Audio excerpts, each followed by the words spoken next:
In County Commissioner Billy Garrett's address, he said that the county is just getting by and offered a solution, voting to increase the Hold Harmless GRT tax by 0.3%. He said the increased revenue could help the county thrive and discussed how he thought the money should be allocated. The GRT increase would be dedicated to three purposes, and that would be capital projects, that's infrastructure, roads, buildings, utilities, that kind of thing.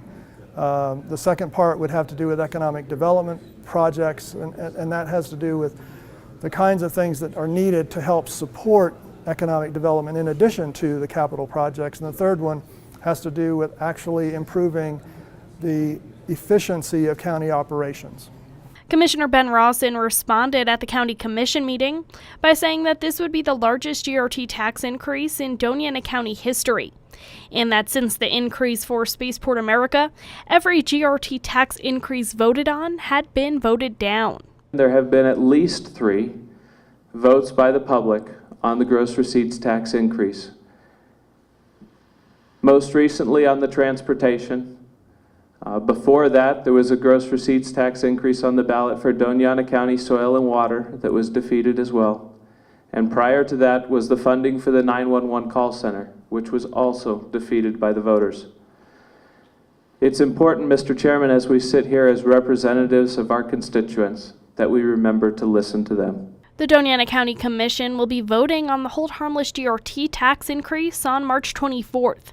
County Manager Julia Brown has recommended the 0.3% increase. In her address to the county, she discussed the county's many accomplishments of the past year, but she also highlighted one low point: County Treasurer David Gutierrez sexually harassing one of his employees and his refusal to resign. It is particularly disturbing because this is sexual harassment. This is the kind of activity that creates a hostile environment in the workplace. The county cannot require elected officials to attend training, but we have mandatory training for all of our employees, all of our managers, to prevent this kind of thing. We invited and strongly urged all of the elected officials to attend. The county has 10 elected officials. 9 of them attended. The treasurer did not. Brown said the county commission quickly censured him and called for his resignation after he admitted to the sexual harassment, but they cannot force him to resign.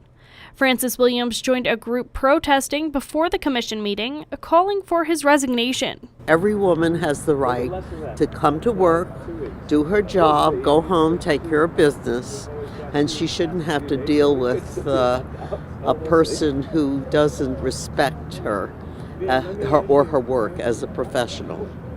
I'm out here to protest for all women and men because no one should be treated that way at work. County Treasurer Gutierrez said in a Las Cruces Sun News editorial why he wouldn't resign. "I have 38,867 reasons why I won't resign," Gutierrez said. "That is the number of people who voted to re-elect me in 2012. More people voted for me than anybody else on the ballot. The president fell 1,728 votes shy of my total. I am not bragging. My intent is to point out that the citizens of Dona Ana County trust me and approve of my job performance, and I have done nothing over the 14 years in office to violate their trust." Former Las Cruces City Councilor Dolores Connor said Gutierrez admitted to this act and is looking at ways he could be removed from office. A recall is not possible with 33,000 signatures required. What this takes is the district attorney going to a judge and asking the judge to remove Mr. Gutierrez. There's an investigative report that shows his comments, and he definitely admits that he committed this situation, and I believe that the rest of the department is in a hostile working environment for 2 years until he finishes his term. So it's time for him to go home. For KRWG, I'm Samantha Sonner.